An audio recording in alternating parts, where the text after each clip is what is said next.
Alors, je vous propose qu'on commence gentiment, puis ça laissera le temps aux derniers participants de nous rejoindre en cours de route.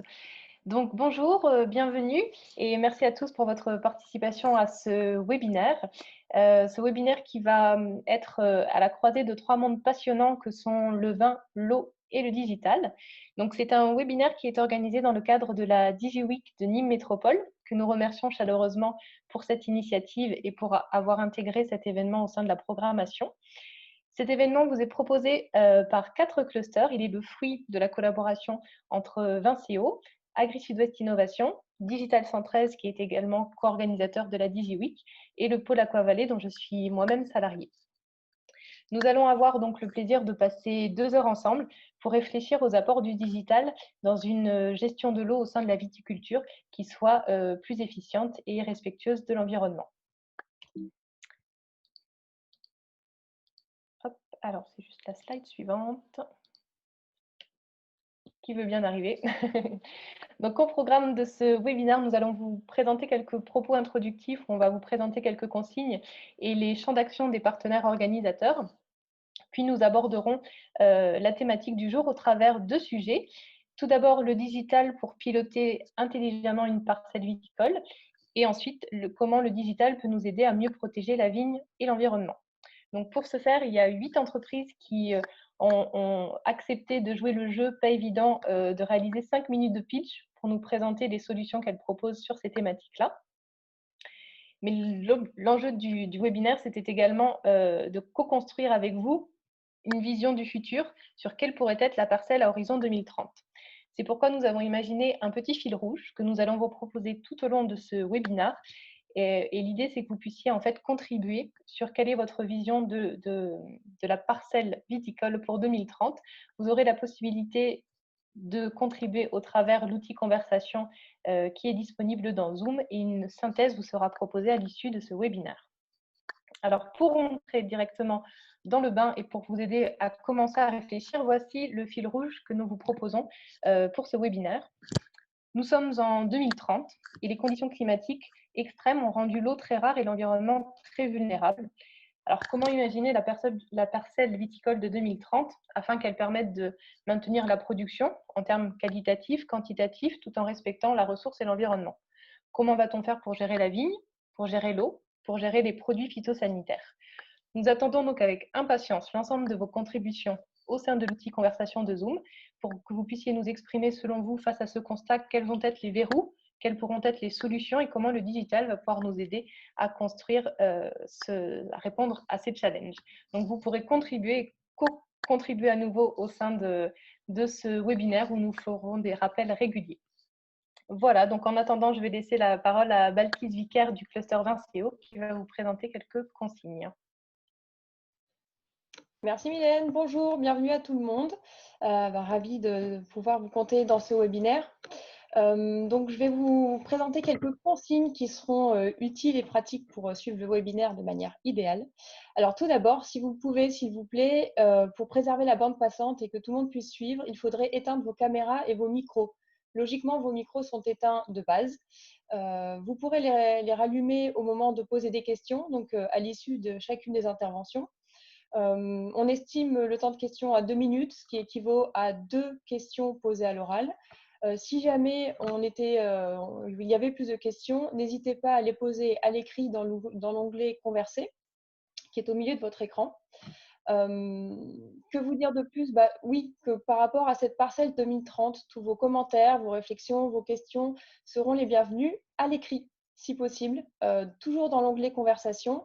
Et l'un d'entre nous va pouvoir faire la synthèse de ces échanges dont nous pourrons discuter à la fin des interventions de nos membres.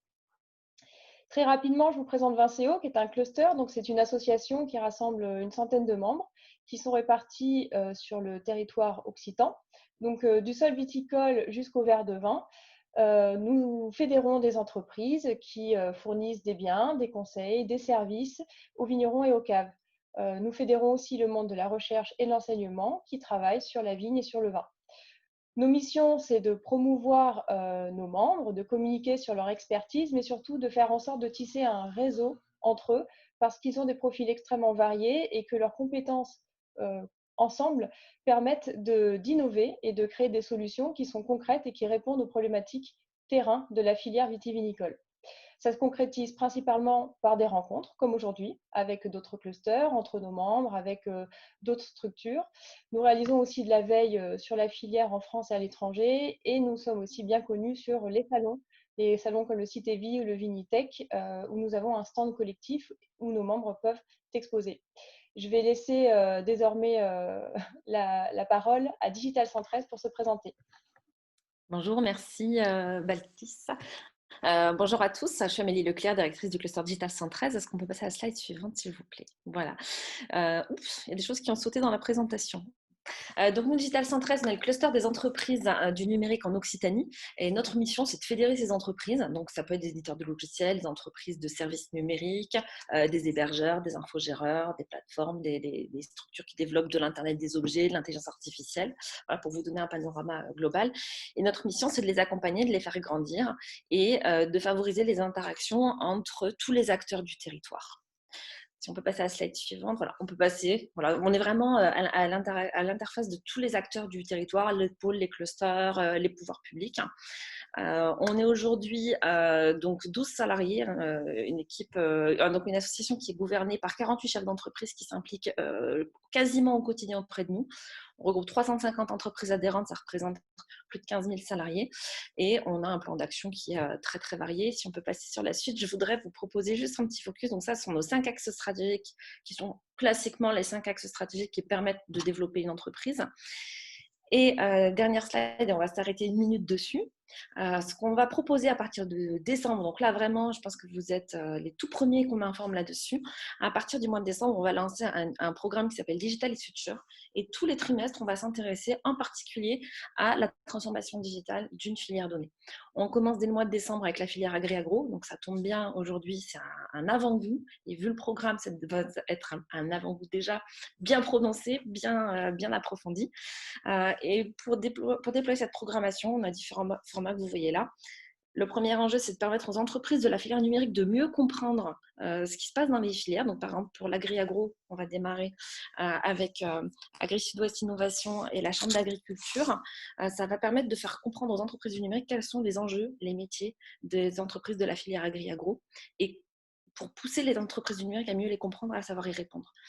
On va également permettre aux entreprises de la filière agri-agro de mieux comprendre ce qu'elles peuvent faire avec le numérique. Donc vraiment, ce qui va se faire là cet après-midi, c'est déjà bien avancé, bien abouti. Puis on se posera également la question, qu'est-ce qui se passe dans les laboratoires ? Une fois que ce triptyque-là il est traité, l'idée c'est de pouvoir creuser encore plus les sujets, de pouvoir favoriser des rencontres et si on peut contribuer au développement de l'économie en local en permettant à des voisins de palier de se découvrir et de pouvoir travailler ensemble, que ce soit pour faire du business ou pour faire de l'innovation, ce serait vraiment super. Et puis on a d'autres formats, les factories qui permettent de creuser des sujets et tout ça sera centralisé dans notre plateforme Digital is Future qui sera disponible en décembre et tous les contenus pourront être retrouvés et c'est le cas du présent webinaire qui sera mis à disposition dans ce contexte-là. Voilà, j'espère avoir respecté mes 2 minutes et certainement, j'espère vous retrouver en décembre avec le programme Digital is Future. Merci.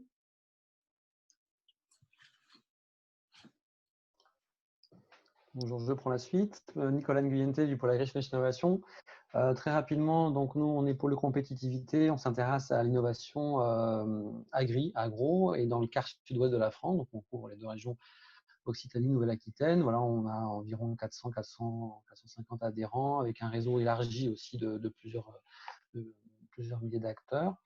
Voilà, catalyseur de l'innovation. On a plusieurs volets de services classiques. On offre du réseau, de la compétence, de l'ingénierie de projet. Et puis, on propose aussi de la croissance pour accompagner les adhérents depuis le projet jusqu'à la mise sur le marché. Et la diapo suivante. On est positionné sur nos centres d'intérêt. Vous le voyez, ça couvre l'ensemble de la chaîne de valeur depuis l'amont jusqu'à l'aval, c'est-à-dire vraiment l'eau, le sol. Donc, c'est vraiment l'objet de ce webinaire aujourd'hui. Également, la partie intrant, le développement du numérique aussi, la bioéconomie et puis, bien sûr, jusqu'à l'assiette, faire des produits sûrs, sains et durables et puis des services innovants vis-à-vis des consommateurs finaux. Voilà, je suis à votre disposition. C'est moi qui vais recueillir vos contributions pour le fil rouge et la prospective de la parcelle du futur, n'hésitez pas en tout cas à mettre tout ce que vous avez en tête, vos idées les plus folles, les lettres au Père Noël, quelques mots-clés également. Voilà, on tâchera de faire une synthèse adéquate de tout ça, mais voilà, encore une fois, ne vous restreignez pas dans vos contributions sur ce scénario-là. À tout à l'heure.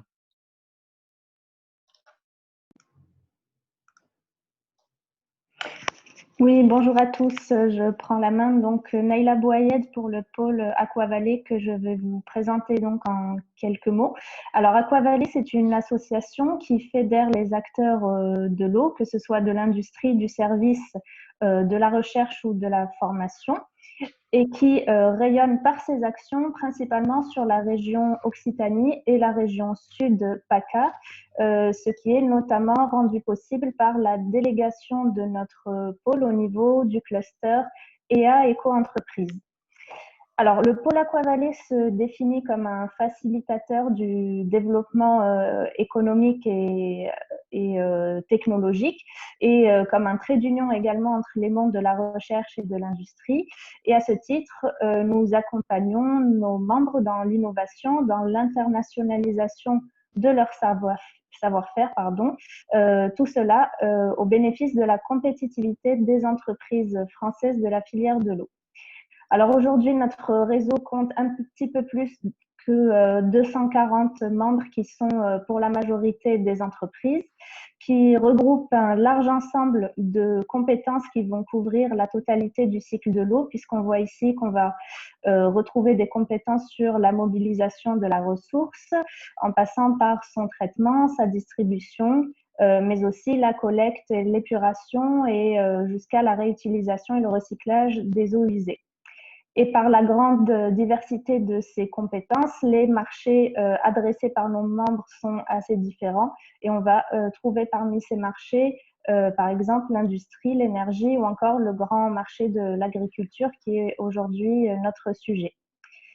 Alors, dans la slide suivante, on peut retrouver ici l'offre de services qui nous permet d'accompagner au mieux nos adhérents et qui s'articule autour de l'innovation, puisque nous les accompagnons tout au long du cycle de développement de leurs projets innovants. Par la mission réseau, nous créons et offrons à nos adhérents également des opportunités d'échange en organisant des événements réguliers. Sur l'aspect international, nous proposons une aide à la structuration du développement hors de nos frontières et aussi une mutualisation des actions de prospection. Sur l'aspect croissance, nous sommes également un appui pour l'optimisation du pilotage d'entreprise, que ce soit sur les aspects stratégiques ou financiers. Et enfin, sur l'Europe qui est un guichet considérable et incontournable dans le financement de l'innovation, nous allons orienter nos membres vers des appels à projets adaptés et dans l'identification de partenaires pour construire des projets solides. Voilà, en quelques mots, je vous laisse et je vous invite à consulter notre site web où vous retrouverez davantage d'informations. Merci. Merci. Je vous propose d'entamer les interventions. Tout d'abord, vous dire que je vous chronomètre. Donc, si vous entendez un bip, c'est que vous avez atteint les 5 minutes. Et quand j'apparais, en général, c'est qu'il faut abréger. Donc, ayez peur de moi. Donc, je vous propose donc à Harry Cambouris de se présenter. Donc, pour Synapis, tu peux partager ton écran.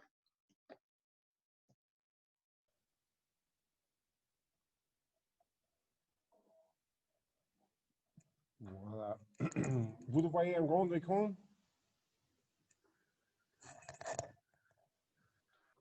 Il faut mettre en plein écran. Ouais, c'est bon? Est-ce que c'est bon? Oui, c'est bon. OK. Donc, je suis Harry Cambouris, donc je suis le fondateur de la société Synapis. Et dans le contexte de la vigne et de l'eau, nous, on s'adresse à 4 problématiques spécifiques autour de la vignoble.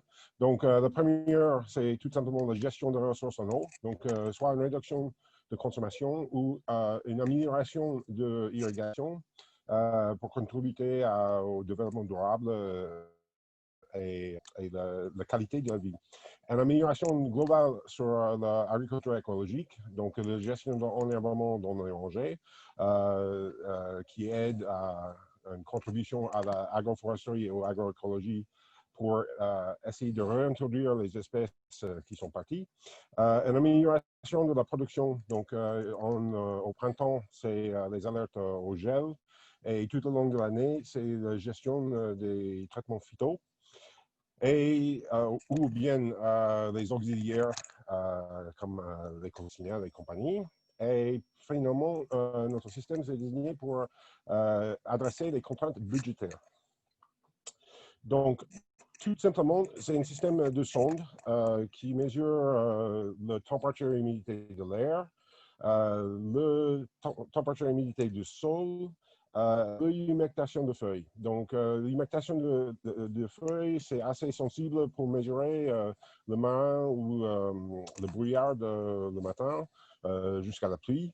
La température et l'humidité de l'air, c'est pour anticiper la gel, mais aussi il y a une corrélation entre la température et l'humidité et certains cycles de vie des insectes ou bien le développement du mildiou ou iodium. Et puis l'humidité et la température du sol, ça peut être mesuré à deux niveaux. Un, souvent, c'est au milieu de la rangée pour contrôler l'enherbement et aussi sur la racine pour contrôler l'irrigation. Ça, c'est un exemple de l'espace client. Donc, ce qui est particulièrement important de mentionner ici, c'est ici que vous gérez toutes les alertes. Donc, sur chaque sonde sur un système, vous pouvez mettre une alerte. Donc, température haute, température bas, humidité haute, humidité bas, humectation haute ou bas. Et vous recevrez en ce moment par mail, mais on est en train de mettre en place le service SMS pour avoir l'alerte sur votre téléphone. Et l'autre intérêt de cette interface, c'est aussi où vous gérez l'API. Nous, cette interface n'est pas un outil à aide à décision, il est juste un affichage de données.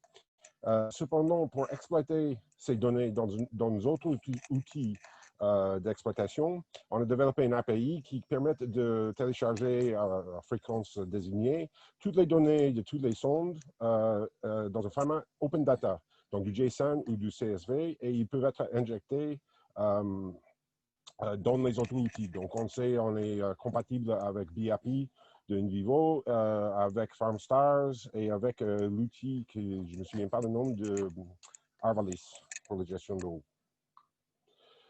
Donc, en termes de résultats, je vous présente quelques résultats de l'utilisation de ce système de la saison 2019.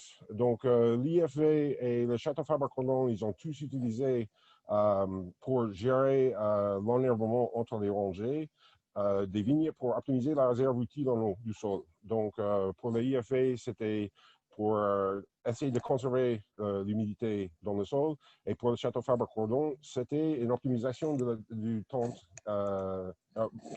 du broyage, parce que c'est cette technique qu'ils ont poursuivie.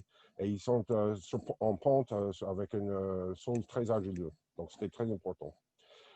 Pour le Château Lafite, le domaine de Lafite, donc l'utilisation, c'était pour prévenir les maladies des feuilles et optimiser les traitements et aussi anticiper les gels.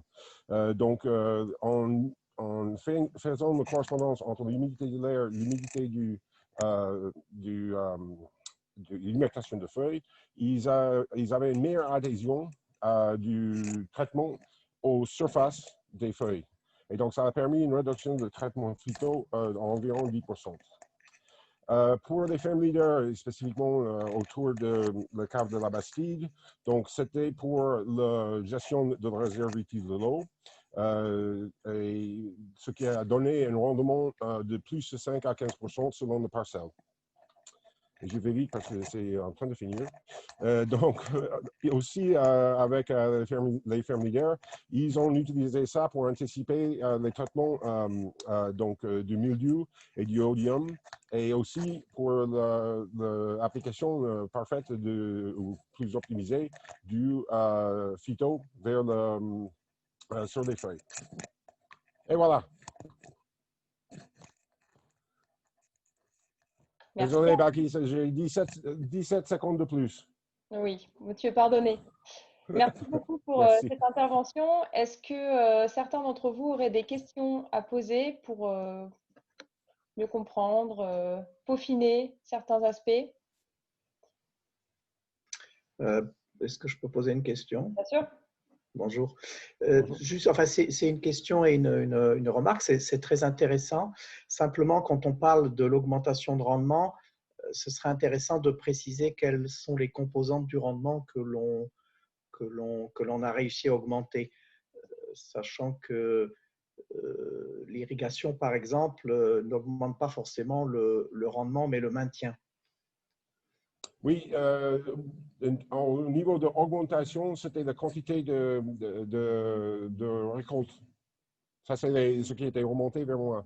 Donc, l'irrigation, c'est aussi une instance sur la qualité, parce que vous n'êtes plus en train de surarroser ou sous-arroser. Vous êtes en train de maintenir cette réserve outil en eau dans la zone de confort hydrique. Donc, au niveau spécifiquement, c'était quelle grappe et quel cépage, ça, je ne peux pas vous dire. Merci.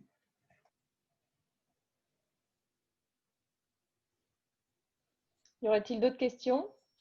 Ah, j'en ai une à l'écrit. Quelle connectivité, filaire ou non filaire? Les sondes ils sont connectés par un fil au boîtier de transmission et après ça passe sur le réseau Sigfox qui est un réseau basse débit d'une entreprise toulousaine initialement et après on récupère les données de leur cloud et on les traite et on affiche sur nos serveurs et ça fonctionne avec une pile. Donc le pile c'est une pile de 3,5 volts et ça dure selon la fréquence de transmission entre 2 ans et 2 ans et demi. Merci. Harry, il y a deux autres questions. Je te propose de répondre sur le chat directement. Okay. La question, c'est sur combien le capteur et le service et voilà, les tarifs. OK. Voilà, il y a même plusieurs questions. Donc, je te laisse répondre et j'invite les intervenants suivants à mettre leur caméra et à s'exprimer. Donc, ITK et Artus. Oui, bonjour. Vous m'entendez? Oui. Très bien. Et je vais partager l'écran. Donc, ce sera donc une intervention en binôme entre Basile Ploto d'ITK et Benoît Roger d'Ertus. Et voilà. Donc, Benoît, tu es là? Ouais. Est-ce que vous m'entendez? C'est bon au niveau du son? Moi, oui, moi je t'entends bien. Impeccable. Bon, bonjour à toutes et à tous. Donc, je suis Benoît Roger d'Ertus Group, qui édite la solution Process to Wine. Et donc, je suis accompagné par Basile Ploto d'ITK, qui édite la solution Vintel. Nous allons vous présenter la réflexion que deux entreprises du digital ont menée pour une meilleure gestion de l'eau adressée à un public de viticulteurs. C'est une réflexion qui a démarré à l'occasion de l'intégration d'Ertus Group dans le réseau Vinceo, où ITK nous a parrainés. Donc, si ITK et Process to Wine sont amenés à travailler ensemble, c'est pour répondre, car on a des visions d'entreprise semblables, en répondant principalement à la question de la durabilité des exploitations viticoles, en rapprochant les connaissances scientifiques et les compétences de terrain, et enfin en concevant des outils de la décision et des solutions numériques qui sont intuitives et ergonomiques. Alors, notre objectif commun, en effet, c'est de participer à ce qu'on appelle aujourd'hui la digitalisation d'une filière dont les habitudes de travail, on va le dire de cette façon-là, sont relativement peu numérisées à l'heure actuelle. Traditionnellement, une exploitation n'a pas tout de suite le réflexe de s'équiper, de recourir à un OAD. Ce que nous voulons apporter, c'est progressivement des outils faciles à appréhender pour mieux relever les principaux défis de la viticulture du XXIe siècle. On en a parlé en préliminaire. Évidemment, la raréfaction des ressources, de l'eau par exemple, le changement climatique qui va de pair, mais également souvent une réglementation qui est toujours plus complexe. Donc à ce titre, Process2Wine devient un outil de gestion technique du quotidien et Vintel permet une gestion plus parcimonieuse et optimisée de la ressource en eau. Donc Vintel est un outil qui va se baser sur de la modélisation agronomique, qui va prendre en entrée des données météorologiques, des paramètres de la parcelle comme la densité d'implantation ou encore la profondeur de racinement, et les interventions qui sont saisies par l'utilisateur. Avec ces données, on va pouvoir modéliser le potentiel hydrique foliaire de base, qui est un indicateur central pour mesurer le stress hydrique. On va modéliser cet indicateur au plat de temps journalier qui est représenté par la courbe noire. Et dans l'absolu, elle doit se trouver dans la zone verte pour avoir le confort hydrique qui est recherché. Pour rester dans cette zone verte, on va faire des recommandations d'irrigation qui prennent en compte les prévisions météorologiques des jours à venir pour conseiller le viticulteur dans ses choix d'irrigation. Actuellement, pour la récupération des données météo, on est déjà interopérable avec différentes solutions présentes sur le marché et les données sont affichées dans une interface propre à Vintel.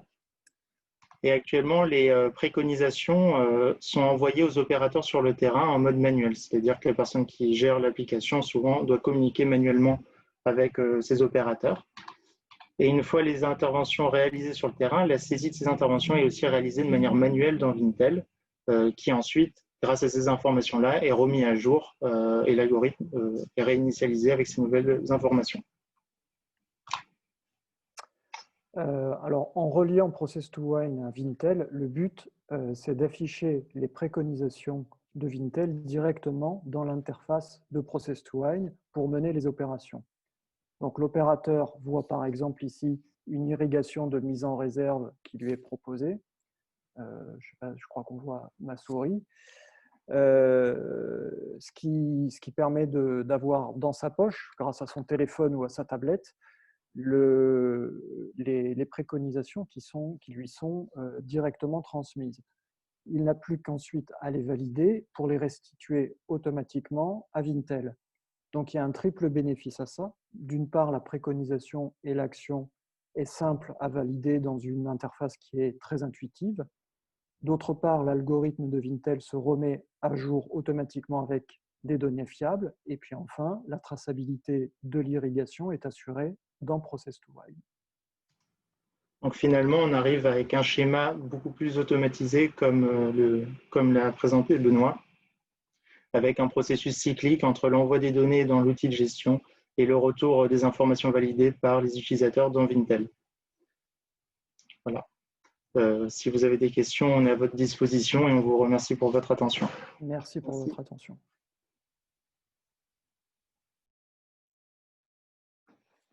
Bravo, 5 minutes tout pile, même un peu moins. Merci pour votre intervention. Est-ce que certains d'entre vous auraient des questions à poser? Oui, moi j'en ai. Oui. Alors Philippe Lagacherie, INRAE. Je voudrais savoir comment vous procurez les informations vous permettant de déterminer la réserve utile à la parcelle. Ça, c'est plutôt pour toi, Basile. Ouais. Donc, il y a des informations de différentes natures. Les informations qui vont évoluer quotidiennement, ça va être les informations météorologiques. Donc, la pluviométrie, l'hygrométrie, température, rayonnement solaire et vitesse du vent. Ensuite, il y a aussi les paramètres qui sont renseignés une fois, les paramètres de la parcelle. Donc, on va prendre en compte la profondeur de racinement. On va calculer la réserve utile à partir de classes granulométriques. Et ensuite l'évapotranspiration à partir de paramètres de la canopée. Et d'où viennent ces informations de classe granulométrique et de profondeur de sol? Voilà, d'analyse de sol, essentiellement. Pour la profondeur d'enracinement, c'est une donnée qui est souvent un peu plus délicate à mesurer, qu'on va préconiser une expertise de terrain. Mais le modèle a vraiment son utilité grâce à sa calibration. On va aller sur le terrain, mesurer grâce à des mesures de chambre à pression le réel potentiel hydrique foliaire. Et par comparaison avec le modèle, on va ajuster la profondeur de racinement pour avoir la profondeur là où les racines vont vraiment absorber l'eau. Merci. Bonjour, Dominique Terrier d'Aquasys. J'aurais une question complémentaire. Est-ce qu'il n'y a pas un risque de dérive du modèle agronomique si vous n'avez pas de mesure in situ de l'humidité du sol? C'est une question un peu épineuse.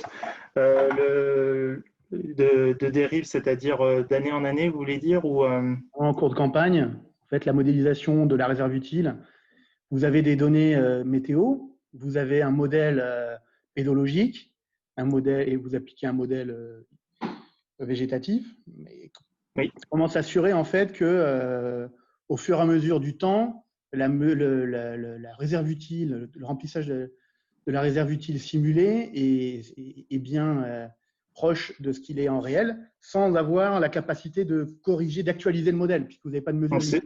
Voilà, donc c'est ce dont j'ai pu parler avant. On va préconiser sur les premières années de déploiement du modèle sur le terrain de réaliser des mesures de chambre à pression de manière à valider en fin de compte l'ensemble des paramètres d'entrée du modèle, de manière à ce que la modélisation soit correcte. Notre modèle est conçu de manière à ce que, une fois que ces paramètres-là sont fixés, ils n'ont pas besoin d'être remodifiés d'année en année. Il y a la possibilité, bien sûr, de modifier les dimensions de canopée si la conduite venait à évoluer, par exemple. Mais donc, voilà, en saison, il suffit de quelques points pour à certains stades clés du développement de la vigne pour valider la consistance du modèle. Après, il y a bien évidemment une marge d'incertitude, mais qu'on peut aussi reprocher aux approches in situ, où là, c'est une approche ultra locale, où la donnée va être plus difficilement extrapolable à l'ensemble de la parcelle, chose que nous, on arrive à mieux représenter par une approche modélisée. Merci. Voilà.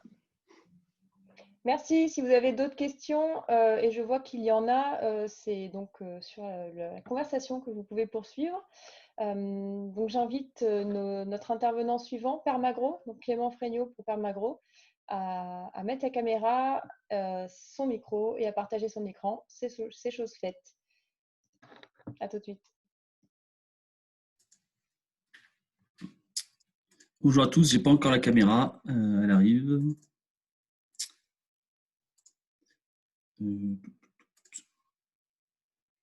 Voilà.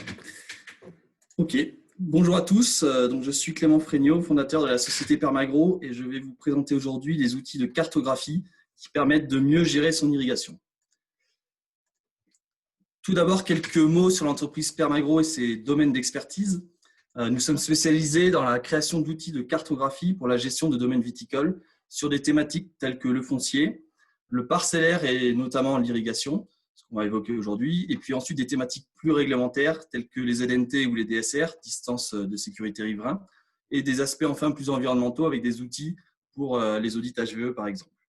Nous ne sommes pas que concepteurs d'outils, nous sommes également des experts de la filière viticole qui accompagnons directement les viticulteurs par du conseil. Alors voici quelques problématiques que nous rencontrons justement souvent chez nos clients du sud de la France par rapport à l'irrigation. Ils nous posent souvent ces questions: où se trouvent mes réseaux enterrés d'irrigation? Des fois, ils ne savent plus où ils passent. Quelle vanne alimente quelle parcelle? Quels sont les débits réels des différents réseaux? Comment gérer la traçabilité de mon irrigation? Et enfin, combien me coûte mon irrigation? Pour répondre à ces besoins, je vais vous montrer l'exemple d'une étude concrète menée chez un client dans le Gard. Cette étude commence par un audit et une cartographie du système d'irrigation existant.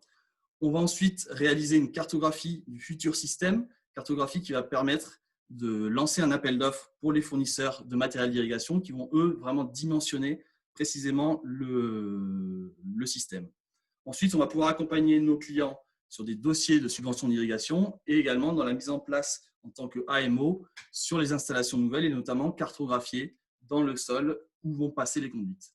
Et puis derrière, on peut être amené à piloter avec des OAD, notamment celle d'ITK qui vous a été présentée, l'irrigation et utiliser des programmateurs. Et enfin, les aider dans la traçabilité et surtout le bilan des coûts.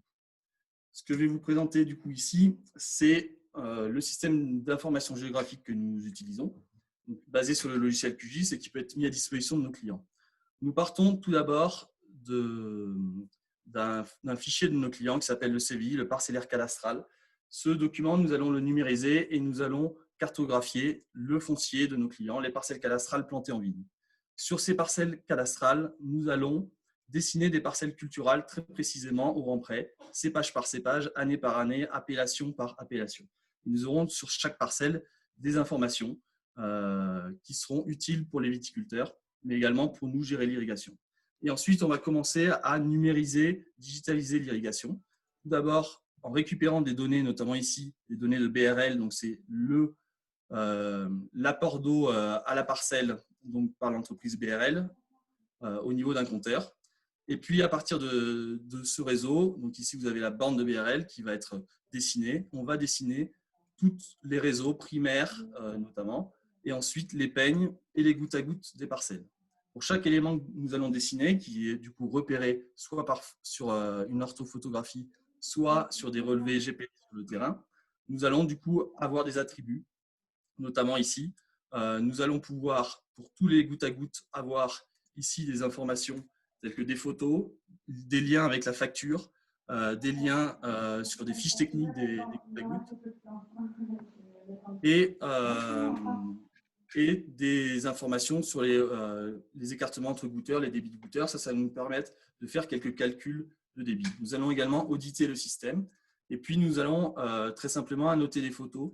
Par exemple, sur les points d'irrigation, ici sur les vannes, on va pouvoir savoir quelle vanne irrigue quelle parcelle, tout simplement avec une photo à noter. Et pour chaque élément du réseau d'irrigation, on a un indice de fiabilité de ce réseau quand il est enterré et on a des informations sur des factures ou sur des éléments de réseau. Cela va du coup nous permettre d'avoir un réseau entièrement numérisé, ici catégorisé par type de réseau, mais également on peut également catégoriser par réseau.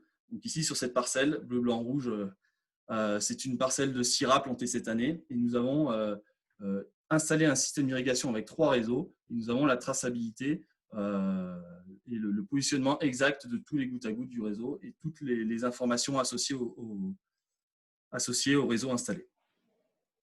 Ça va nous permettre également, cette traçabilité, de gérer nous-mêmes la traçabilité d'irrigation, même si ce sont des systèmes moins complexes que ce que vous a présenté Process2Wine. Mais on peut, réseau par réseau, renseigner des temps d'irrigation et du coup avoir la traçabilité de l'irrigation pour nous avoir des calculs de coûts d'irrigation parce qu'on va le relier après avec les rendements qu'on va pouvoir récolter chez nos clients.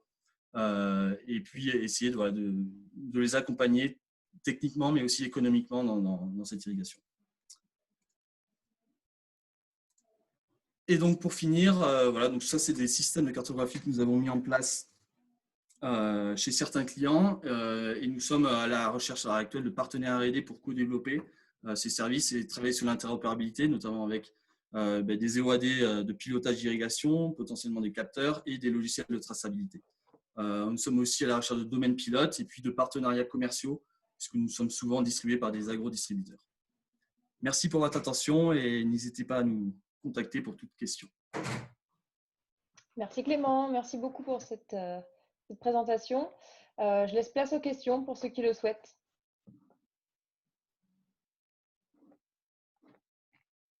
Bonjour Sébastien Chazot de BRL. Une question, est-ce que vous avez déjà profité des données que vous récoltez pour faire des analyses assez fines, des rapports entre les quantités d'eau qui sont apportées sur les différentes parcelles et par exemple les rendements ou les qualités de vin à l'échelle d'une exploitation pour pouvoir avoir un grain assez fin sur ce type d'analyse?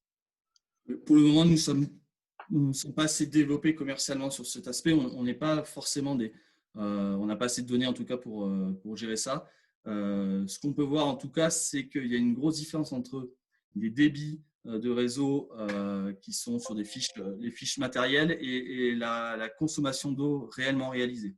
Donc là, on attend aussi les nouvelles technologies. ITK travaille notamment dessus sur des compteurs connectés qui nous permettent d'avoir la vraie quantité d'eau consommée par parcelle. Merci.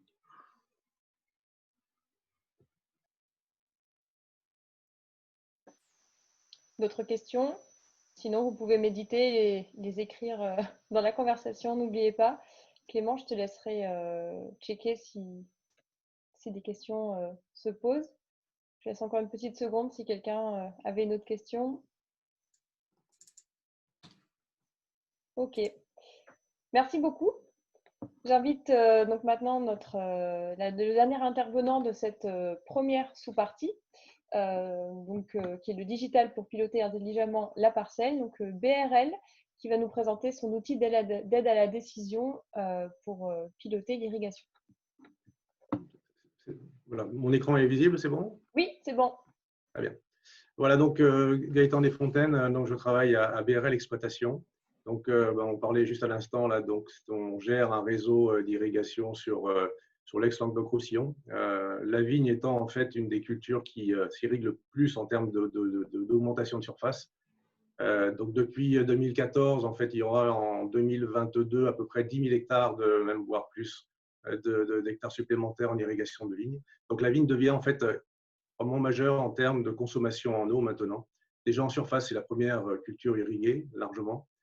Mais en eau, quand on apporte entre 500 et 1000 mètres cubes d'eau par hectare, donc ça fait des débits, enfin des volumes assez conséquents.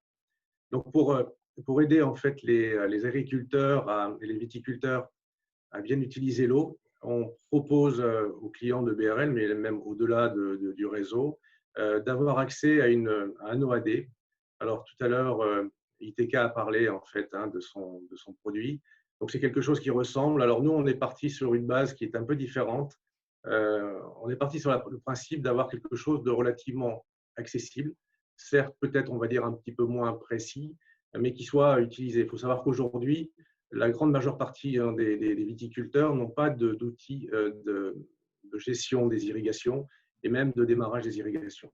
Donc, notre premier souci a été de dire comment peut-on arriver à mobiliser ces viticulteurs qui sont quand même par ailleurs en fait, pris sur beaucoup d'autres postes, que ce soit en fait l'agronomie, mais aussi la vente parfois, la gestion de personnel. Comment arriver en fait à les motiver pour faire mieux sans que ça leur prenne trop de temps et trop de ressources. Donc, le principe est là en fait, simplicité de paramétrage, pas de saisie en saison. C'est-à-dire que, bon, c'est vrai que peut-être qu'on va se décaler un petit peu. On verra que c'est par rapport à un bilan hydrique, donc il peut y avoir quelques petits décalages, mais c'est assez marginal au regard de ce qu'on peut avoir déjà comme information. Et pas d'équipement de terrain. Donc là, on est parti sur le principe pas d'équipement de terrain chez les agriculteurs. Ça ne veut pas dire pour autant qu'il n'y en a pas sur certains points de notre réseau de parcelles qui permettraient aussi de vérifier, en fait qu'on est bien dans le scope. Alors voilà, bon, les données météorologiques spatialisées, donc c'est quelque chose qui maintenant est de plus en plus courant. Donc là, nous, on travaille avec Aux Arts Mesures. On peut mettre aussi, on va dire, des stations qui seraient en fait chez les agriculteurs, chez les viticulteurs. S'ils le souhaitent, on peut faire les flux de données pour les avoir. Mais donc là, on a de la donnée qui est le matin, à 6 h du matin, on a les données de la veille, aussi bien donc la pluie, qui est quand même l'élément de base, la température qui nous sert en fait à recaler le cycle de la culture et l'ETP qui va déterminer évidemment la consommation de la plante. Alors ce que ça va donner, donc on est parti en fait de travaux qui avaient été d'abord initiés par l'INRA puis l'IFV. Donc on a travaillé sur la mise au point de cette application avec l'IFV. Donc voilà ce que ça donne. On retrouve un peu le graphe de tout à l'heure de chez ITK. Bon, là, on a les pluies, on a la courbe en fait du potentiel de base et avec, en fonction du stade de la culture, ce qu'on accepte comme potentiel de base. Donc, on voit que bon, cette parcelle-là, par exemple, quand on est sorti, on va dire, de la zone verte, qui est à peu près, on va dire, la période où il faut commencer les irrigations. Donc, on est arrivé à peu près au mois de juillet. Si on regarde en fait ce qui a été pratiqué sur le terrain par beaucoup d'agriculteurs cette année, généralement, là, on a démarré les irrigations 15 jours, 3 semaines avant. Donc en fait, certes, c'est une application qui est peut-être un peu plus rustique, mais qui va en fait permettre déjà de recaler assez nettement, on va dire, les pratiques agronomiques qui généralement sont basées sur, on va dire, des intuitions ou sur le voisin, puisque parfois on ouvre une vanne parce que le voisin a commencé à irriguer. Et ça permet en fait de travailler sur sa parcelle. Alors, pour continuer, bon, le gros avantage aussi, c'est que là, on va pouvoir multiplier, on va dire, le nombre de situations de référence. De nombreux agriculteurs ont plusieurs types de vins, plusieurs types de sols, état de culture.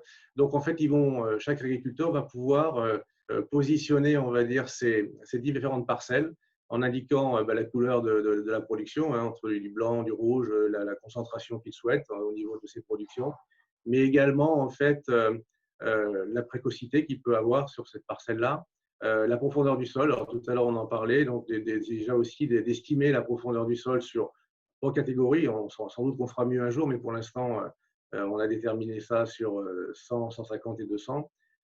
Et l'ensemble va tourner comme ça tous les jours pour déterminer, on va dire, la possibilité qu'a la plante d'extraire l'eau et de devoir, en fait, ou non, apporter de l'irrigation. Donc, on voit, par exemple, hein, quand on est sur des parcelles comme ça, que sur les orages d'été en particulier, on peut avoir, en fait, sur quelques kilomètres de distance, des quantités d'eau qui vont aller de 0 à 25 ou 30 ou 50 mm. Ce genre de choses-là, même si on a un pluviomètre au mast, c'est carrément impossible, en fait, d'estimer. Et ça permet de retrouver, on va dire, une certaine logique de gestion de l'eau. Donc, vous voyez, là, si on revient ici, les points qui sont en fait sur le côté, vous voyez, on a à la fois en fait le type de vin, la réserve du sol, donc, vous voyez, en trois catégories, et la précocité du vin qui va être déterminante dans le bilan, dans le calcul du bilan. Donc, si on revient maintenant… Il va falloir abréger. C'est terminé, c'est la dernière, je vous promets. Donc, là, les choses, en fait, si vous voulez, qui sont en cours et qui vont permettre encore d'améliorer les choses. Tout à l'heure, Philippe Lagacherie parlait de l'INRA. Donc, en fait, à BRL, on a 230 000 points de sol, en fait, d'analyse et de description de sol. Cette valeur-là, on va pouvoir la valoriser dans notre application dans quelques temps. L'irrigation aussi, parce que vous avez vu, pour l'instant, on parle d'un démarrage des irrigations, mais on ne parle pas du suivi des irrigations. Ça sera fait cette année également. Et on aura aussi donc des passerelles sur d'autres OAD. Voilà, c'est terminé.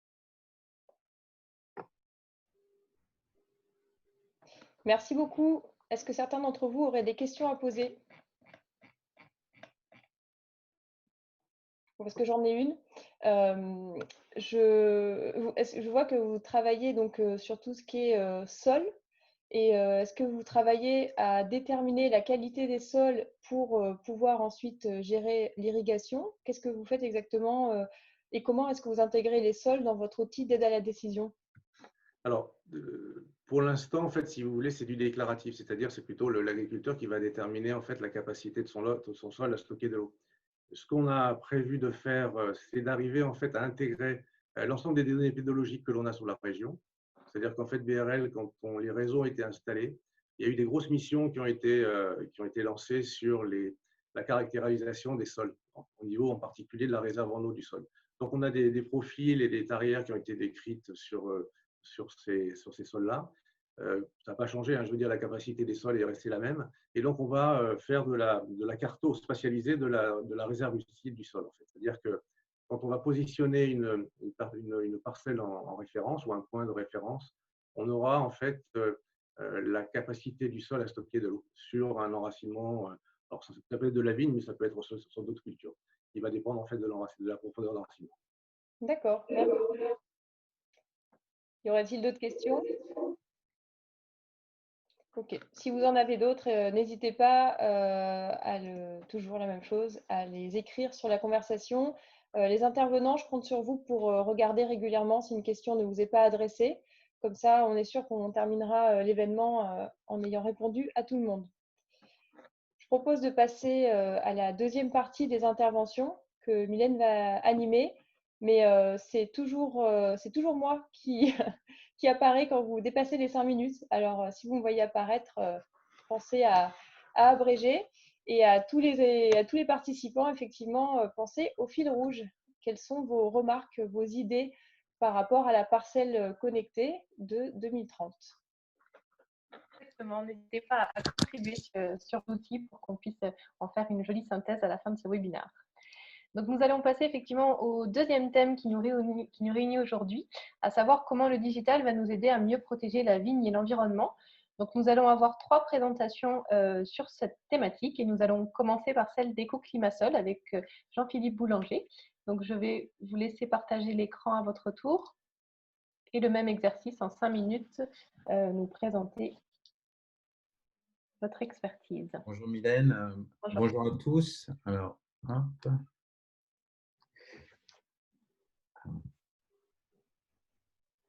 Ouais, bonjour à tous. Donc, mon nom c'est Jean-Philippe Boulanger. Je suis fondateur de l'entreprise Ecoclimasol qui a été créée en 2011. Ecoclimasol est une entreprise qui est dédiée à tout ce qui est la gestion des risques climatiques et au développement durable. En particulier, au cours de toutes ces années, nous avons développé une expertise sur tout ce qui était lié au changement climatique, à l'adaptation, à la projection des scénarios, en prenant en charge toute la partie incertitude liée au scénario futur. Donc pour cela, on a développé la plateforme de changement climatique de la République argentine, par exemple. Par ailleurs, on a énormément travaillé avec les compagnies d'assurance dans le domaine agricole, avec le développement d'assurance paramétrique pour aider à offrir de nouveaux outils de gestion des risques à l'agriculture. Aujourd'hui, je vais me concentrer sur deux liens. Le premier qui est lié à l'irrigation intelligente pour la vigne et l'autre qui est lié à l'optimisation des produits phytosanitaires afin de réduire en fait le risque de toxicité associé à ces produits-là en agriculture. Donc le premier, c'est un peu dans la continuité en fait de ce qui a déjà été présenté dans d'autres présentations. On a développé un algorithme qui s'appelle CIRIV, qui permet en fait de faire une irrigation intelligente de la vigne, mais aussi d'autres types de cultures. Donc on est dans ce cadre-là dans un consortium avec Veolia et Aquadoc, et on travaille étroitement avec la Cave de Gruissant, avec l'INRAE et le Grand Narbonne, pour réutiliser l'eau usée par une station d'épuration de Narbonne-Plage pour irriguer la vigne. Et notre rôle à nous est justement d'optimiser les quantités d'eau sur la base à la fois des besoins agronomiques, mais aussi des contraintes techniques du réseau. Donc, on est dans un cadre avec un déploiement d'infrastructures qui va aller depuis la station d'épuration jusqu'au réseau qui est mis en place par Aquadoc, qui va permettre d'irriguer toutes les parcelles. Et ces mêmes parcelles et les producteurs en fait, vont avoir disponibilité une application mobile sur laquelle ils vont pouvoir faire leur demande de gestion d'irrigation. Et cette irrigation-là va être pilotée par des vannes connectées développées par Aquadoc.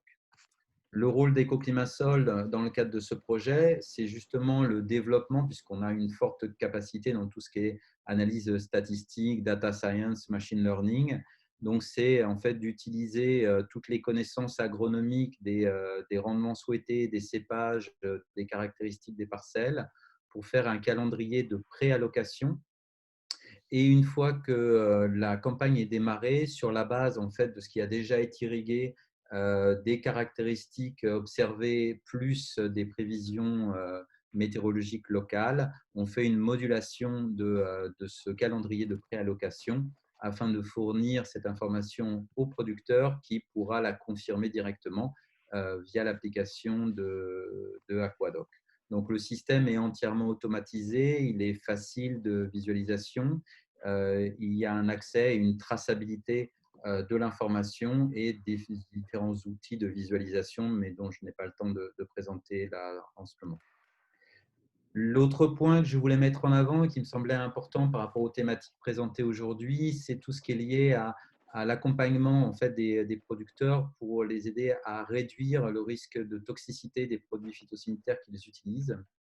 Donc, Etofi, c'est le résultat de plusieurs années de recherche dont on a travaillé étroitement avec un laboratoire de recherche à Montpellier, donc le CIAMIAM, pour intégrer et optimiser l'accès à deux indicateurs, l'IRSA, qui est un indicateur de risque sur la santé de l'applicateur, mais qui s'applique également aux riverains dans les zones agro-urbaines, et l'IRTE, qui est un indicateur de risque de toxicité sur l'environnement.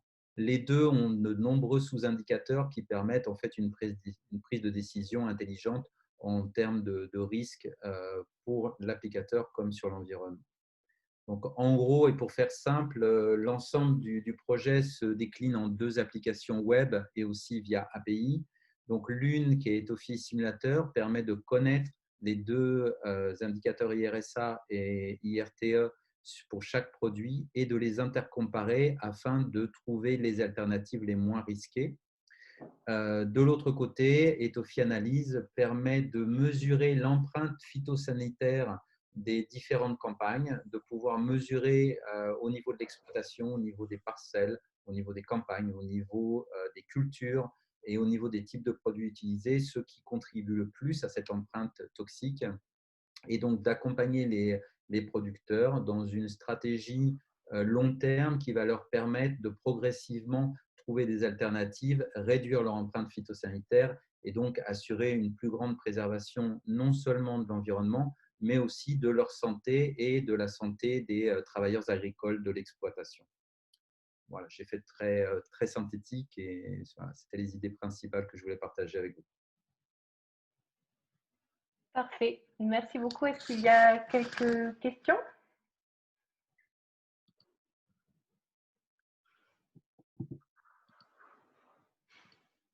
Oui, Sébastien Chazot de BRL. La deuxième partie que vous avez présentée, ça n'a pas à voir avec la reuse, ça concerne des produits phytosanitaires. On n'est pas dans l'analyse de l'écotoxicité, éventuellement des eaux. Il n'y a pas de lien forcément avec la reuse. En fait, il n'y a aucun lien. Il n'y a aucun lien, on est d'accord. Et sur la première partie, ça serait de l'eau conventionnelle, ça serait la même. Enfin, il n'y a pas de spécificité non plus liée à la reuse. Non, pas du tout. Il y a une question dans le chat. Ah non, pardon, c'est pour Gaëtan. Mais j'en avais une par rapport aux cépages résistants. J'ai vu que vous intégriez cette variante. Est-ce que vous l'intégrez actuellement dans votre système ou est-ce que c'est quelque chose qui est à venir? Alors, en fait, ce que l'on prend en compte dans les cépages, c'est leurs caractéristiques, leur cycle phénologique, afin de bien modéliser leurs besoins en eau au fur et à mesure du temps. Et là où on complète ce que je n'ai pas précisé, c'est le fait d'avoir quelques capteurs. On est un peu dans la même logique que BRL, parce que les investissements en capteurs sont souvent trop élevés pour les viticulteurs ou pour les coopératives. Donc, c'est vraiment de minimiser le nombre de capteurs en champ, tout en fournissant une information la plus précise possible et la plus personnalisée. Donc, on utilise des systèmes de cartographie géospatiale pour pouvoir bien représenter les risques et les pouvoir adapter l'information au niveau de la parcelle et des besoins de chacun des cépages. D'accord, merci. Merci. Je vous propose, s'il y a d'autres questions, de les poser dans le chat et puis Jean-Philippe pourra répondre en direct. D'accord, merci à vous. Nous allons passer à la présentation suivante, donc l'entreprise Envilis avec Alexandre Durand. Oui. Bonjour à toutes et à tous. Donc, vous m'entendez bien. Je partage mon écran. Est-ce que c'est bon? C'est bon, ça marche. Allez, donc c'est parti. Donc, je suis Alexandre Durand, je représente la société Envilis, qui est un bureau d'études et de conseil spécialisé dans l'agro-environnement. La boîte a été créée en 2005 et on est 12 collaborateurs. On a la particularité de travailler donc aussi bien sur des missions de conseil auprès de collectivités territoriales que de professionnels de l'agriculture et donc de la viticulture. Donc là, ma présentation, ça sera sur l'offre qu'on porte auprès des acteurs de la filière viticole. Hop, voilà. Le slide a dû passer. Donc l'idée en fait pour les vignerons, les coopératives en fait, c'est de faire concilier les objectifs stratégiques, donc de développement des domaines et des caves, avec les enjeux environnementaux. Donc là, le propos que j'ai choisi de développer, il est plutôt orienté sur la qualité de l'eau.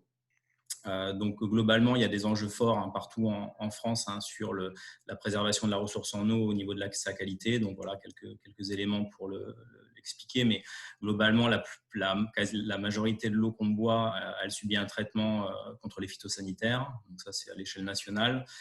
Et ça a un coût évidemment important, donc de l'ordre de 6 à 12% de la facture d'eau. Et donc, je vous ai représenté une carte de l'AOC Languedoc. Donc, on est sur 4 départements. Et donc, sur ces 4 départements, on a une quarantaine de captages dits prioritaires, donc avec des zones à préserver et donc un enjeu eau potable fort. Et donc, évidemment, sur ces zones, on va retrouver majoritairement une occupation du sol agricole et en ce qui concerne la région, viticole. Voilà. Alors sur ce constat-là, l'action avec les professionnels, bon, c'est déjà effectivement de répondre à ces 3 questions. Donc qu'est-ce qu'on peut faire, où agir et quelles actions mettre en place. Et puis donc derrière, il y a une question de coût et de rentabilité qui se pose pour les professionnels. Donc d'où le concept en fait d'en faire un pilier, on va dire, du développement de l'entreprise, donc que ça soit à différentes échelles, mais à l'échelle d'un ODG, d'une CAF coopérative ou d'un domaine. Alors, le numérique, en quoi on le mobilise? Donc concrètement, l'idée, c'est de pouvoir cerner rapidement, grâce au numérique, l'ensemble des enjeux qu'on va retrouver donc à l'échelle de travail, donc propriété, CAF, département, et de pouvoir identifier sur ces zones quels sont les risques liés à la pratique agricole et donc en gros, là, en ce qui nous concerne, à la viticulture. Donc nous, le numérique, on a développé des chaînes de traitement qui vont se connecter à des bases de données, donc pour la plupart des bases de données qui sont de l'ordre du public, et qui vont, on va dire, simplement permettre d'identifier, donc encore une fois à l'échelle du territoire, les zones à enjeu. Et puis une fois qu'on croise ça avec les données liées aux pratiques agro qui peuvent se passer sur ces zones à enjeu, on arrive à déterminer des risques. Le principe étant de focaliser les actions à la fois là où il y a un enjeu et puis là où il y a on va dire un travail à mener.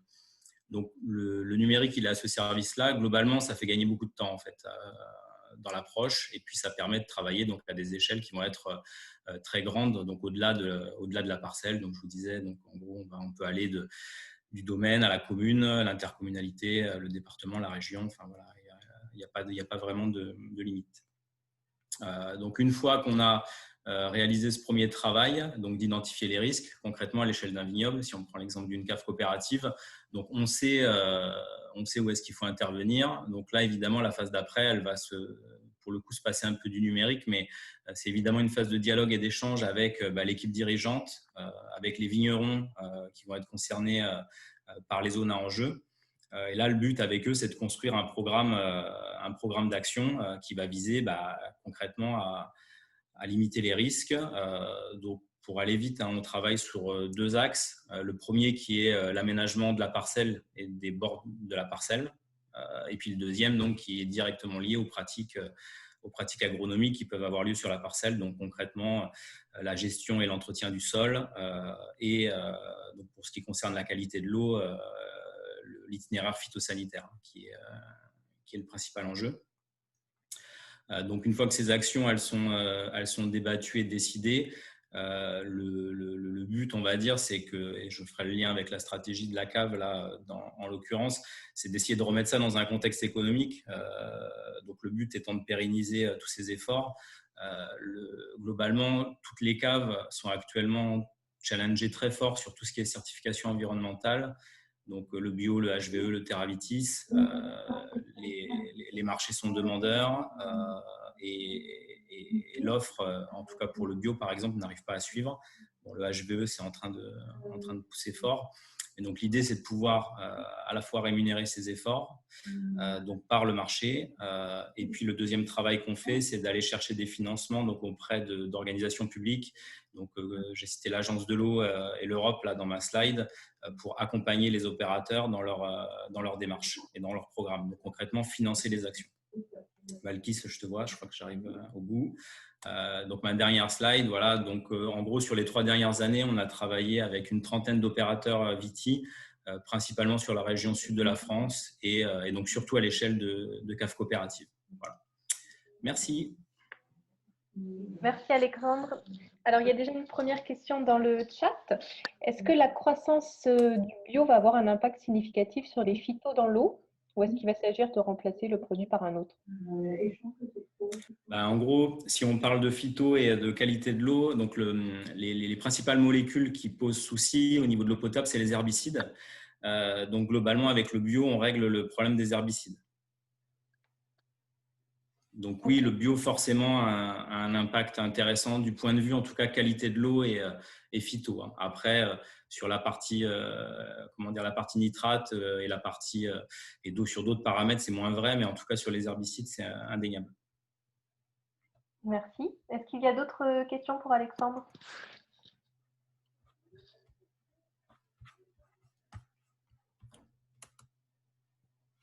Non, a priori. Bon, bah, c'était clair. Si jamais il y en a d'autres qui apparaissent, n'hésitez pas à répondre directement dans le chat. Et nous allons passer à la dernière présentation, dernier pitch de l'après-midi. Donc, Fabien Lebourdiec pour l'entreprise Végétal Signal. Bonjour à tous. Bonjour.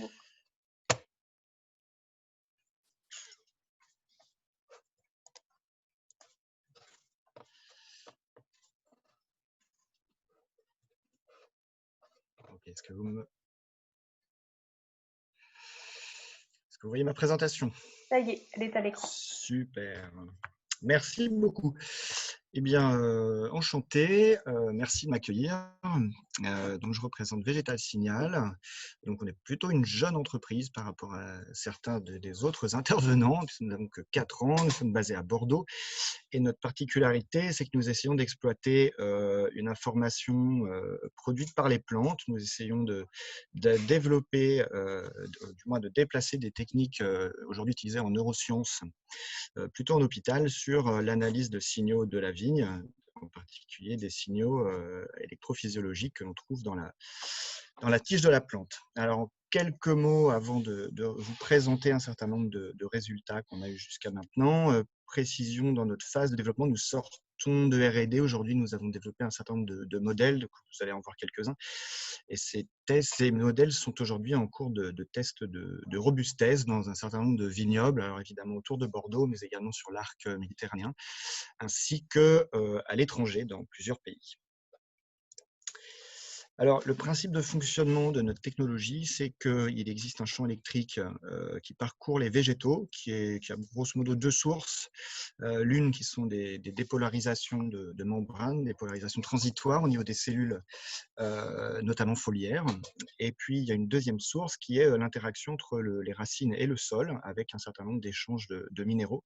Ces 2 sources produisent un champ électrique qu'on va pouvoir intercepter au moyen d'aiguilles que l'on fixe dans les sarments. Et ces aiguilles sont reliées à un boîtier, dont vous voyez une image ici. Donc c'est un boîtier qui fait de l'acquisition à assez haute densité, puisqu'on mesure non pas une donnée à l'heure, mais 250 par seconde. Et ce qui nous produit une donnée très très riche que derrière on exploite avec un certain nombre d'algorithmes de machine learning, grosso modo, ou de modèles statistiques, qui nous permettent d'obtenir un certain nombre d'informations sur la santé de la plante. On travaille en détection de maladies, on débute un peu en pilotage de fertilisation, et puis historiquement, on a pas mal travaillé sur le pilotage d'irrigation, donc je vais me focaliser là-dessus dans cette journée dédiée à l'eau et au vin. Petite image juste pour illustrer la manière dont ça se fixe. Alors, on fixe tout simplement 2 électrodes avec une borne plus et une borne moins dans le sarment, et on le fait en début de saison parce que c'est plus facile quand le rameau est encore vert. Une vue d'un peu plus loin. Voilà, ici sur un site de l'IFV à Rodilhan, non loin de Nîmes, un site qui était irrigué. Voilà, donc c'est un dispositif qui est assez léger, qui est simple à installer, voilà, et qu'on installe, qui est autonome pour toute la saison. Alors avec cet outil, on obtient un certain nombre de données. Donc nous, notre métier, c'est d'extraire des informations. Donc on a produit un certain nombre de flux de données. Je vais vous en présenter 3.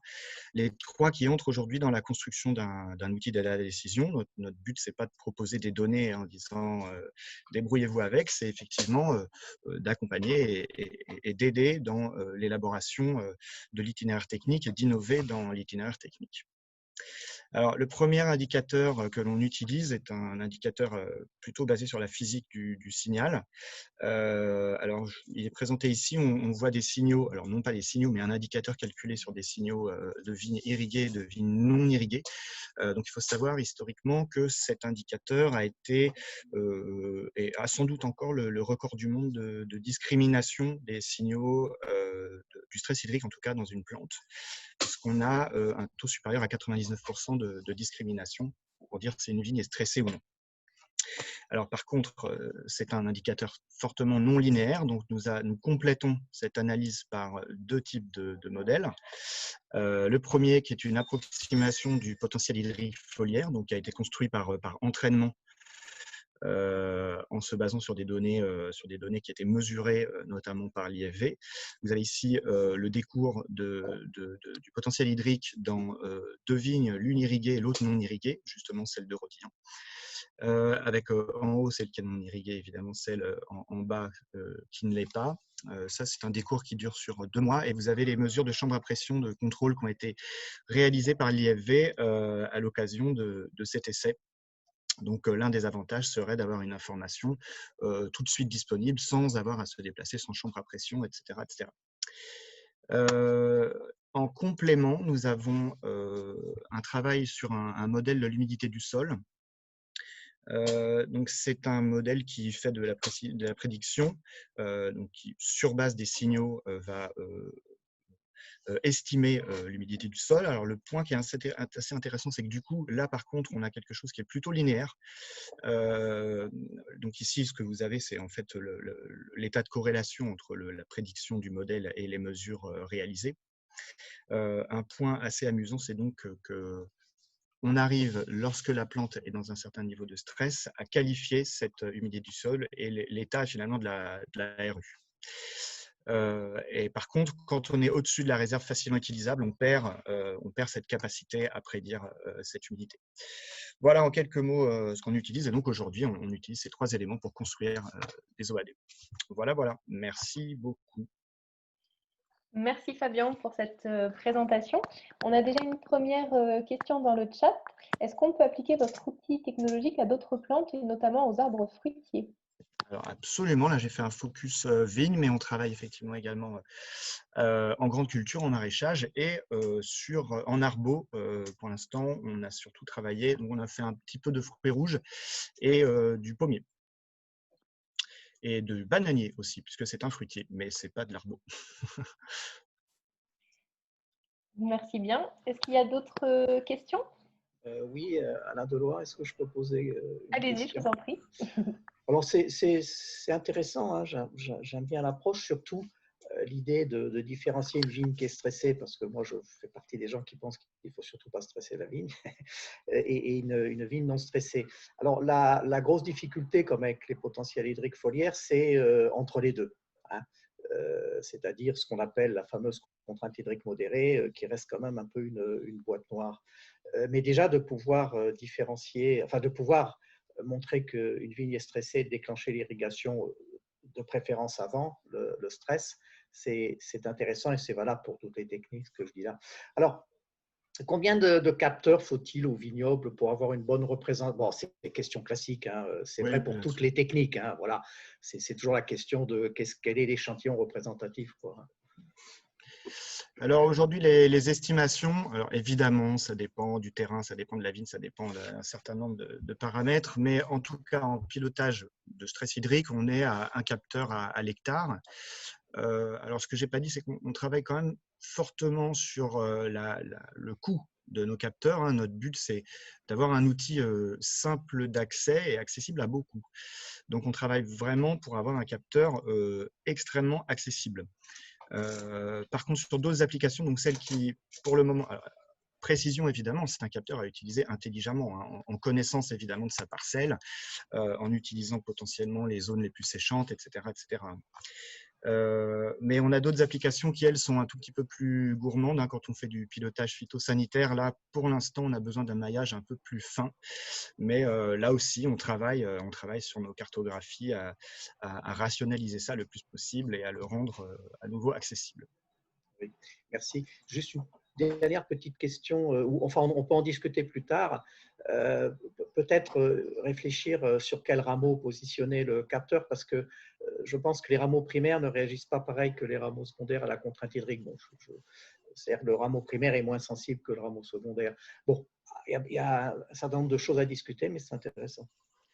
Alors là, on a quand même un peu investigué cette question, parce qu'au départ, on n'avait pas de protocole, hein, pour poser le capteur. Donc, on a cherché plusieurs plusieurs éléments. Il y avait notamment une question qui nous posait problème, qui était celle du porte-greffe, hein, puisque là, on est quand même sur un végétal particulièrement complexe avec la vigne, et les liaisons avec les racines étaient inconnues. Donc, on a quand même travaillé avec des mesures sur différents rameaux plus ou moins jeunes, et même jusqu'à la rafle. Et pour le moment, en tout cas, les données qu'on cherche à extraire, hein, je ne dis pas que les signaux sont strictement identiques, mais par rapport aux données qu'on cherche à extraire, on les retrouve dans tous les points de la plante. Et quand on parle de flux d'eau, il y a beaucoup de points de rupture dans une plante. Ça, c'est vrai pour tous les outils aussi. Bien sûr, il y a l'enracinement, mais il y a aussi le point de greffe, hein, qui peut poser problème. Et puis, il y a la façon dont on taille la vigne. On le voit bien avec les tailles qui sont faites, les tailles inappropriées qui créent des nécroses du bois. Enfin, il y a pas mal de points de rupture dans la conduction d'eau sur une vigne. Enfin bon, ça, c'est pour discussion. Voilà. Et échangeons avec grand plaisir, monsieur Delon. Merci. Bonjour, je voulais savoir comment vous faites la technique par rapport au maraîchage pour l'appliquer. Pour le sol, ça va, mais pour le maraîchage, comment vous faites Alors, comment on fait donc, comment on l'utilise sur les légumes ou sur… Maraîchage, légumes, enfin, c'est très varié, quoi. Ça peut être beaucoup de choses, au fait. Donc, alors là, ce qu'on essaye de faire le plus fréquemment, c'est de l'automatisation d'irrigation. Donc, notamment en nous basant sur l'indicateur qui est basé à gauche. Sur tomates, on a des systèmes qui sont entièrement autonomes, c'est-à-dire dans lequel le robinet est contrôlé par le signal de la plante. Alors, il faudrait que je vous montre des courbes un peu plus fines avec une maille à l'heure ou à la minute. Mais voilà, ces indicateurs montrent qu'à un certain seuil, qui est l'arrivée, disons, dans une forme d'inconfort, où au moment, en tout cas, la plante doit faire un effort pour accéder à l'eau, on réhydrate le substrat en utilisant des quantités relativement faibles. Et le but est de maintenir une sorte d'homéostat dans l'humidité, finalement, du substrat. Et donc, voilà, les tomates vont réhumidifier leur système 5, 6, 7, 8 fois par jour. Et grosso modo, on maintient ainsi l'humidité. Alors, ce qui était intéressant, c'est qu'en faisant ça, on avait obtenu 25 à 50% d'économie par rapport à une consigne classique, quoi, dans la quantité d'eau utilisée. Merci. Super, merci d'avoir répondu à ces questions. Il en restera quelques-unes dans le chat si vous voulez y répondre voilà, individuellement aux personnes qui les ont posées. On va bientôt en finir avec le webinaire. On a fini pour les présentations pitch, donc j'en profite pour remercier l'ensemble des intervenants d'avoir joué le jeu de ces 5 minutes pas faciles à tenir, mais vous avez voilà, bien respecté le contrat, c'était super. Et donc nous allons pouvoir nous orienter maintenant vers cette fameuse vision prospective et toutes les contributions qu'on a pu recueillir tout au long du webinaire. Donc, c'est Nicolas du pôle Agri Sud-Ouest Innovation qui va pouvoir nous présenter la synthèse de l'ensemble de vos contributions. Oui, voilà, donc je suis de retour. J'ai compilé au fur et à mesure des discussions des éléments de mots-clés ou des contributions voilà, pris à la volée. Alors, excusez-moi, j'ai mis ça en forme de façon un peu abrupte, mais j'ai quand même essayé de regrouper les choses par famille. Ce que j'ai mis là en premier temps dans la partie agronomie qui n'est peut-être pas liée strictement au numérique, effectivement, on a parlé de voilà, utiliser des porte-greffes. On ne voit pas par contre le partage d'écran, juste pour information, Nicolas. Alors, si je fais ça, est-ce que c'est bon? Alors, toujours pas. Ouais. On te voit, mais on ne voit pas ton écran. Voilà, là, ça a l'air de… Voilà, c'est bon. Donc, je reprends. J'ai fait du copier-coller, vous m'excuserez sur la mise en forme. Voilà, j'ai mis dans la partie agronomie des choses qui n'étaient peut-être pas tout à fait liées directement au numérique, enfin, mais quoique, c'était la question des porte-greffes traçants, plongeants, en tout cas peut-être plus adaptés à tolérer des stress hydriques. On a parlé aussi de cépages résistants, effectivement, pour donc induisant moins de traitement et donc moins de pollution de l'eau. On a parlé aussi des verrous réglementaires, bien entendu, en France, qui sont importants et qui limitent aujourd'hui, en tout cas, l'utilisation de l'irrigation. Donc là, on n'est pas dans le numérique a priori, sauf erreur de ma part. Après, il y a eu pas mal de questions de remarques autour de la mesure de l'état hydrique. Alors voilà, donc on a plusieurs solutions aujourd'hui, les flux de sève, les chambres à pression. Fabien nous a parlé effectivement d'électrophysiologie. Donc effectivement, c'est une question moi qui me paraît intéressante. C'est finalement, on tourne toujours un petit peu autour de la question comment est-ce qu'on mesure directement l'état hydrique de la plante au plus près de la plante finalement de façon directe et de façon facile, coûteuse et pas chère. Évidemment, ça c'est le rêve. Mais peut-être que Fabien aura une réponse définitive pour nous. Il y avait une remarque intéressante aussi sur le fait qu'on va avoir beaucoup d'IoT, beaucoup de capteurs, et comment est-ce qu'on protège ces capteurs finalement de dégradation volontaire ou involontaire. Donc ça, je trouvais ça assez intéressant.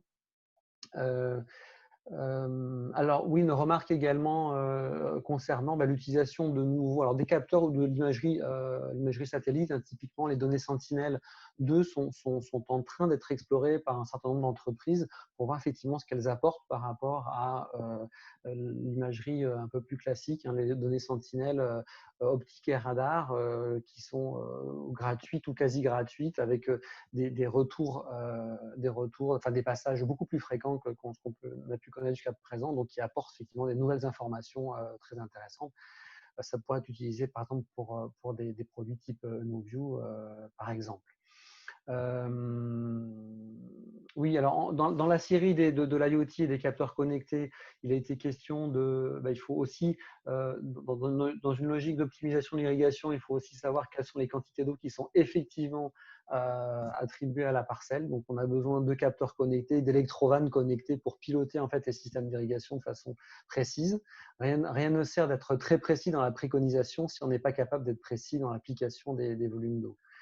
Une remarque intéressante sur la formation, Harry, mais merci pour ce commentaire. Effectivement, se former, former les techniciens, former les agriculteurs à tous ces outils-là, c'est important. Et puis, je pense que ce que tu avais en tête, c'est la formation initiale, certes, mais la formation continue aussi. On a parlé aussi de la cartographie des sols, on a parlé de la spatialisation de la réserve utile. Ça, effectivement, ce sont des données importantes. Et donc, si on veut rentrer ça dans des modèles, eh bien, on a besoin de données, de cartes. Et merci à Philippe Lagacherie pour ses précisions sur l'état de l'art aujourd'hui. En termes de pur IT, effectivement, il a été question d'utiliser des outils open source plutôt que d'avoir des outils propriétaires. Ça rejoint la question de l'interopérabilité. Il y a beaucoup d'outils qui sont disponibles, on l'a vu. Quid de l'interopérabilité entre tous ces outils-là? J'ai mis dans une rubrique autre la question de l'assurance, effectivement, comment on pourrait concevoir des produits d'assurance innovants tenant compte justement de la spatialisation du risque, de l'état des sols, du risque de sécheresse, etc. Et enfin, le dernier point qui est aussi important, c'est celui de la qualité des eaux. Comment est-ce qu'on peut mesurer la qualité des eaux? Alors, c'était dans un contexte de water reuse, mais ça peut être aussi dans un contexte, comme l'a précisé Anvilis, de pollution de façon générale d'un bassin versant. Est-ce qu'on peut utiliser comme capteur pour avoir un suivi continu de la qualité des eaux? Voilà, j'ai sûrement oublié plein de choses, mais je pense qu'avec ça, on a déjà un panorama intéressant des choses qu'on a à régler pour notre parcelle connectée, notre vignoble connecté numérique de 2030.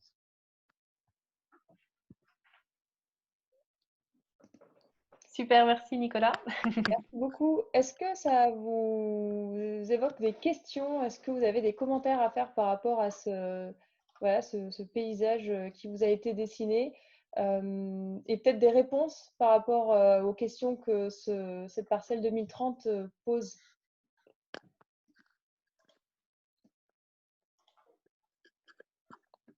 Moi, je peux peut-être intervenir, j'aime bien parler, surtout pour raconter n'importe quoi.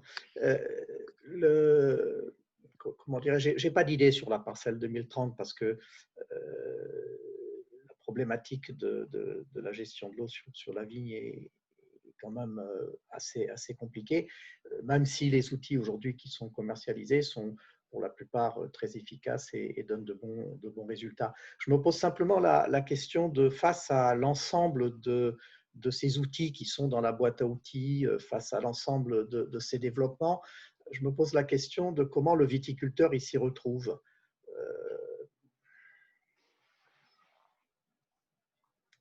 Voilà, c'était la question.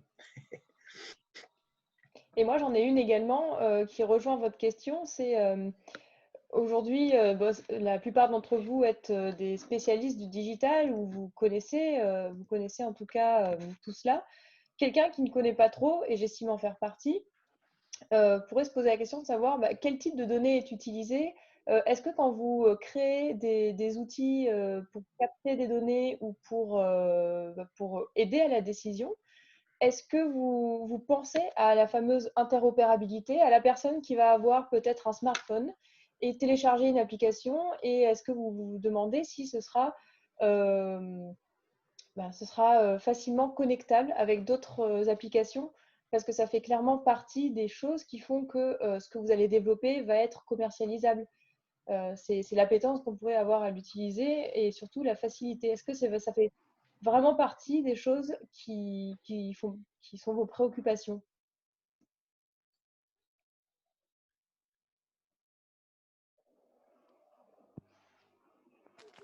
Oui, bonjour. Ah, pardon.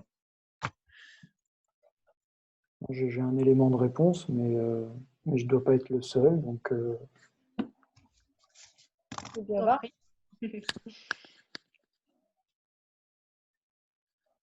Vas-y, Benoît.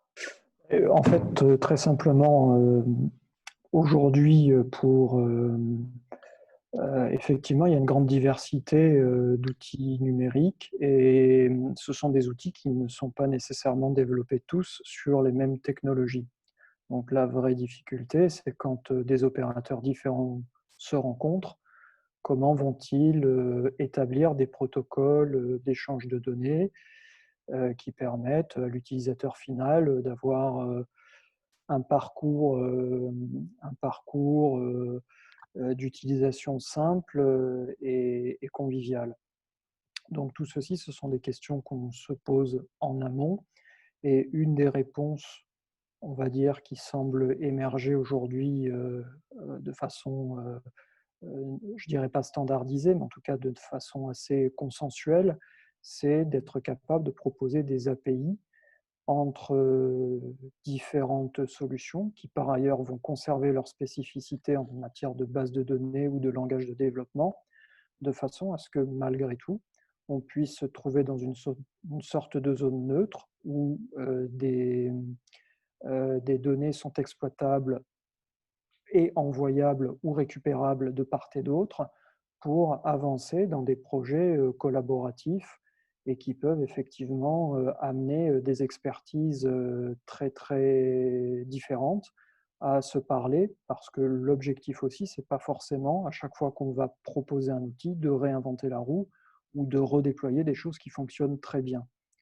Bon, voilà, c'était la petite chose que je pouvais dire à ce sujet-là.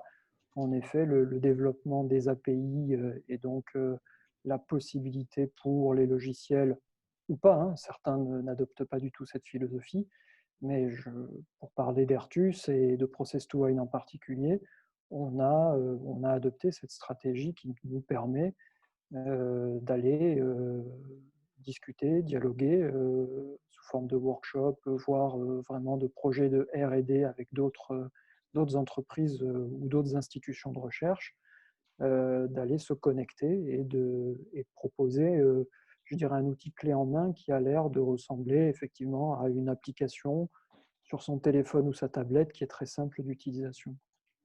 Merci beaucoup. Excusez-moi, c'est quoi une API? Alors, oui, c'est et après, on laissera la parole à Simon Bretin. Oui, c'est un terme un peu générique pour dire en fait que globalement, en gros, si vous voulez, si je dois dire exactement, c'est une application, c'est une interface de programmation sous forme d'application, sous forme applicative. Si je donne les termes, alors dit comme ça dit pas grand-chose, mais en gros, c'est quelque chose qui va être cette interface entre deux outils programmés dans des langages différents et qui va permettre de communiquer. Donc c'est ça une API. On parle aussi de Progressive Web App pour les jargonneux qui se tirent la bourre avec cette notion d'API et qui vont donc en gros, pour nous, moi c'est pareil, hein, je ne suis pas informaticien, donc pour nous qui sommes des gens, on va dire, de classe normale qui savent utiliser un téléphone, un ordinateur, mais pas forcément programmé. On va utiliser ce terme-là qui est générique pour dire, bon, on discute comment on le fait, et bien on va le faire grâce à une API, c'est-à-dire en gros, chacun fait un pas vers l'autre pour développer cette zone neutre d'échange, de partage et d'envoi de données. J'espère que j'ai été à peu près clair pour un non-praticien. Merci. Bonjour à toutes et à tous, donc Simon Bretin. Oui, effectivement, pour reprendre ce qui a été dit, une API, tout simplement, c'est un langage qui permet à deux programmes informatiques de parler entre eux.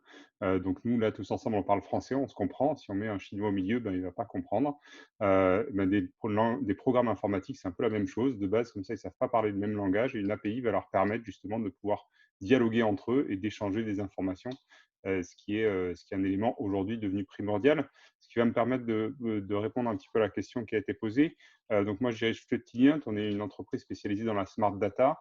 Et justement, notre métier, c'est de permettre à des entreprises, des organisations de profiter, on va dire, de mettre au travail toutes les données qu'elles possèdent. Aujourd'hui, on observe de plus en plus qu'il y a des capteurs IoT qui existent et on l'a vu dans les présentations, chacun a sa spécificité, sa particularité et répond à un enjeu particulier. Maintenant, si on se place du point de vue d'un utilisateur final, d'un agriculteur, d'une coopérative, en général, elle va avoir de multiples capteurs installés et de multiples environnements à capter pour pouvoir répondre à ces problématiques métiers.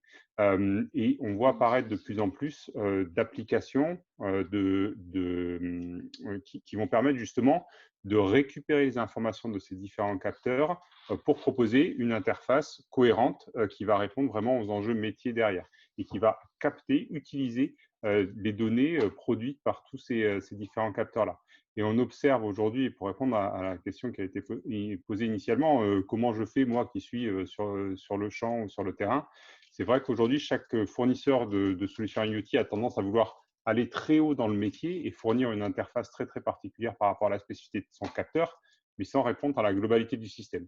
Et il devient nécessaire, du coup, aujourd'hui, d'avoir une couche supplémentaire à ça, qui va permettre justement d'apporter cette vision claire et nette. Moi, je ne connais pas très bien le secteur agro, ou en tout cas le secteur du vin, mais pour donner un exemple qui me parle plus, et j'espère qu'il vous parlera, dans le monde du bâtiment, typiquement, on va avoir des capteurs d'électricité, des capteurs d'eau, des capteurs de qualité d'air, des capteurs de gestion de parking. En fait, chacun de ces capteurs propose une interface qui va permettre de savoir combien de places sont disponibles, quelle est la qualité de l'air, combien d'énergie je fais consommer.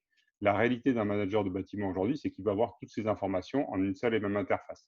Et donc, ce sont des acteurs qui vont être un peu plus spécialisés, un peu plus métiers, ou, comme c'est le cas pour nous, très orientés données, qui vont faire cette agrégation de toutes ces sources pour finalement proposer une interface qui va répondre aux questions, aux interrogations des acteurs du terrain.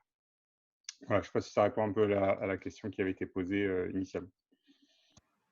Je peux ajouter juste, donc, parce qu'ils ne sont pas là, je vais faire un plug pour des collègues. Il y a une entreprise qui s'appelle Fruition Sciences, qui est basée à Montpellier, qui est effectivement, en fait, une entreprise qui construit les dashboards principalement pour le vignoble, qui prennent en compte avec soit les API existants, soit les API qu'ils créent eux, qui prennent en compte et affichent les données des systèmes différents. Donc, ils sont très présents aux États-Unis, en Napa Valley, où ils étaient avant que ça soit brûlé, mais ils sont de plus en plus actifs en France aussi. Par contre, j'aimerais juste aller à la question de Nicolas sur la maîtrise de tous ces outils. Il y a plusieurs problèmes. Un, c'est le problème de formation que j'ai soulevé, mais c'est aussi, ça va être une grande question sur la corrélation de ces outils numériques et physiquement, qu'est-ce qui se passe sur le champ, dans le champ, dans le vignoble. Et c'est une des choses que nous, on a rencontrées avec nos clients. C'est une très grande difficulté de faire la corrélation de qu'est-ce qui est affiché sur un écran, quelles sont les décisions à prendre et qu'est-ce que ça représente dans le champ. et quelles sont les conditions dans nos champs et comment ça correspond avec la vision numérique. Et je n'ai pas une réponse, c'est juste une observation de la situation actuelle. Et je pense que dans 2030, ça va être encore plus sévère. Si je veux dire différemment, en tout cas de mon avis, effectivement, il faut accepter que les spécialistes du digital sont très bons sur la technique, mais ne connaissent rien au métier. Et par contre, écouter très fortement les spécialistes du métier pour entendre leurs questions et aller chercher des solutions techniques pour y répondre. Et arriver à faire collaborer ces deux typologies de gens, de personnes-là en 2030 avec chacune des deux forces et compétences, je pense que ce sera effectivement une manière de répondre à ces enjeux-là. Voilà, moi, je rejoins tout à fait l'idée que l'actionnabilité de la donnée est nécessaire pour avoir un impact. Là, Harry, tu as tout à fait raison.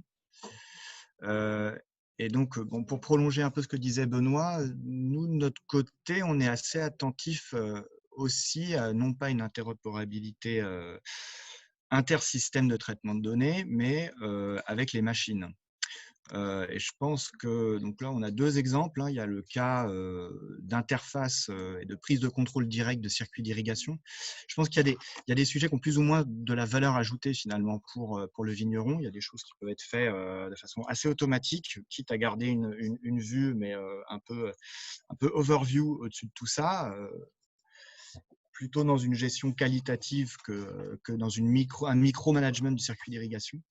Et puis, il y a un deuxième sujet. Nous, on travaille notamment sur de la pulvérisation intelligente là, avec un certain nombre de partenaires.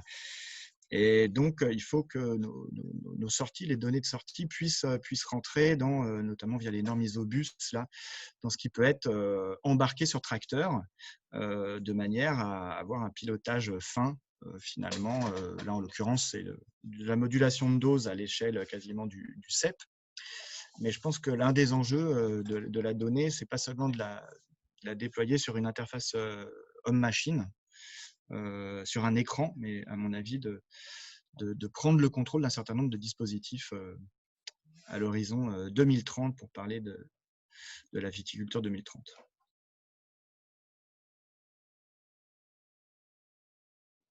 Je voulais porter votre attention sur les questions là, dans le chat. On a deux questions. Une qui veut un peu jeter le pavé dans la mare d'Éric Jalas qui demande si la parcelle de 2030 sera encore en France quand on voit le développement de la viticulture dans le monde, dont la Chine, l'Amérique latine et l'adoption de nouvelles technologies dans ces nouveaux vignobles.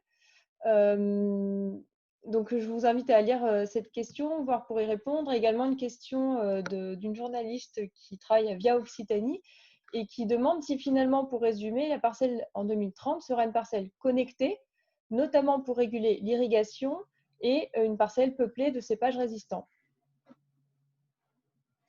Est-ce que je peux me permettre d'intervenir de façon très courte sur l'aspect international, parce que je voyage beaucoup quand même.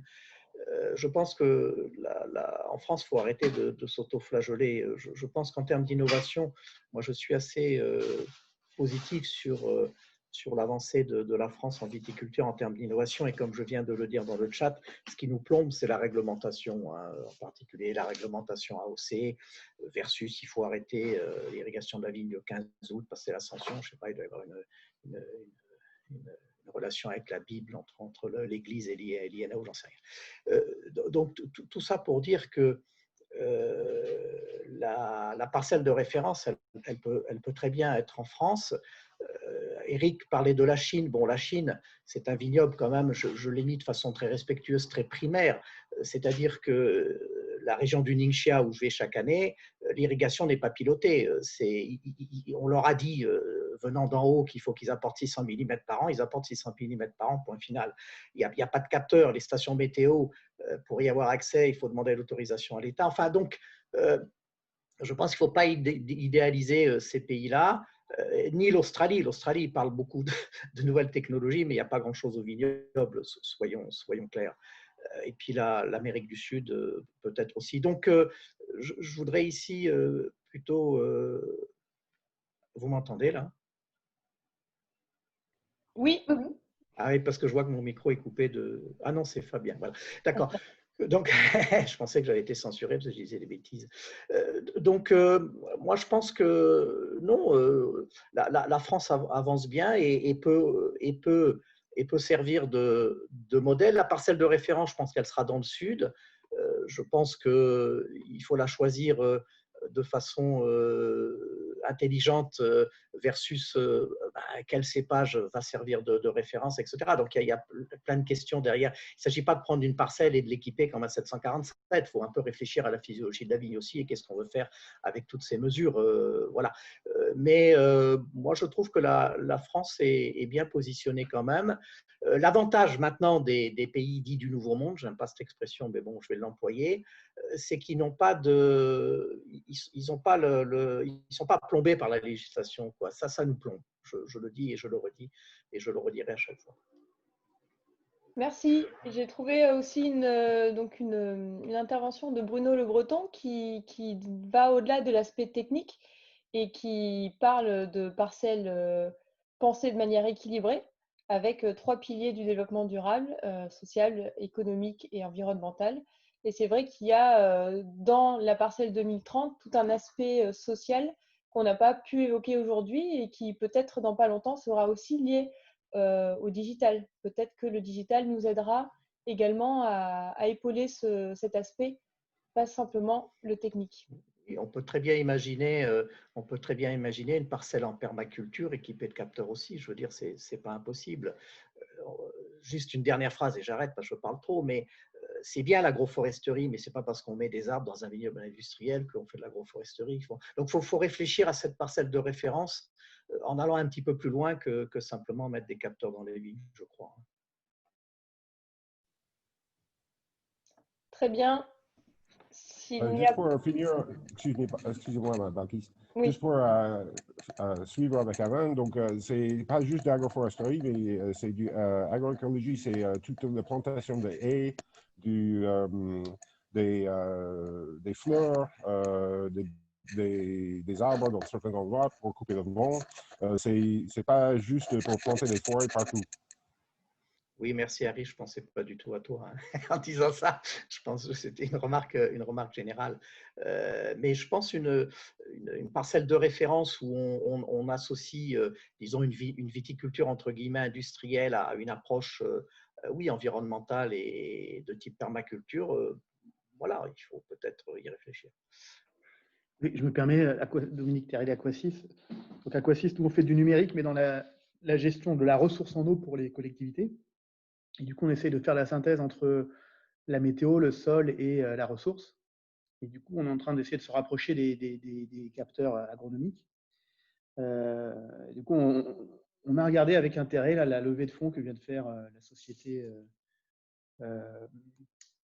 Ag Data Hub, qui implique API Agro et la Banque des Territoires. Donc, on voit là, pas très loin, on a, je pense, j'ai vu un communiqué de presse du président de l'Assemblée permanente des chambres d'agriculture, la Banque des Territoires, donc la Caisse des dépôts et consignations. Donc là, on a des gros acteurs qui essaient de s'investir pour assurer l'interopérabilité des données agronomiques. Peut-être est-ce un sujet qui va favoriser l'interopérabilité des OAD, avec un acteur central, on aura une espèce de chambre de compensation. Là, je me mets un peu à rêver, hein, où on aura une connexion à faire, on aura accès à tous les OAD qui auront fait la même démarche. Et ainsi, on n'aura plus besoin de se connecter à tous les éditeurs d'OAD qui auront chacun une API spécifique. Peut-être est-ce un facteur accélérateur de cette intégration entre les différents outils.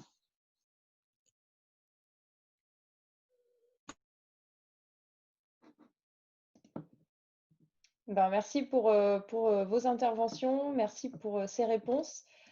Si vous avez une dernière chose, un dernier commentaire, une dernière question à poser, c'est maintenant, parce que sinon nous allons clôturer cet événement. À savoir que ce que je retiens comme mot de la fin, c'est que la parcelle, comme ça a été écrit dans la conversation, la parcelle 2030 est plurielle et qu'il y a beaucoup d'aspects à intégrer et j'imagine beaucoup d'aspects en lien avec le digital, que le digital pourra s'emparer de tous ces aspects peu à peu au fil du temps Et c'est vrai qu'en ce sens, 2020, en tout cas, aura été un grand tournant dans tout ce qui est digital. Parce que comme vous le voyez, aujourd'hui, on aura été presque 80 connectés à parler de viticulture, d'eau, de vin, de marché. Et écoutez, voilà ce que j'en retiens. Donc, je vous remercie. Si vous avez un dernier mot à dire, je vous laisse prendre la parole. Et sinon, je vais laisser peut-être Mylène dire un petit mot également. En tout cas, de la part de Vincéo, merci beaucoup.